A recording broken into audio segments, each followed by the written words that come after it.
La importància de la llum, la inspiració en formes orgàniques, la teatralitat de la posada en escena o la tradició com a font d'inspiració són alguns dels aspectes que caracteritzen les peces del dissenyador Josep Font i que l'apropen a l'ideari creatiu de l'artista Mariano Fortuny.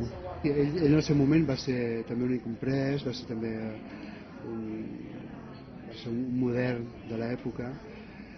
No és que sigui el meu cas, però jo crec que tenim coses bastant similars.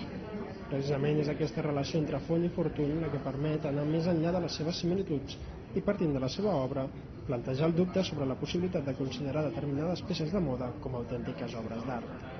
Aquestes peces han estat, no diguem-ne creades, per no ser redundants, no?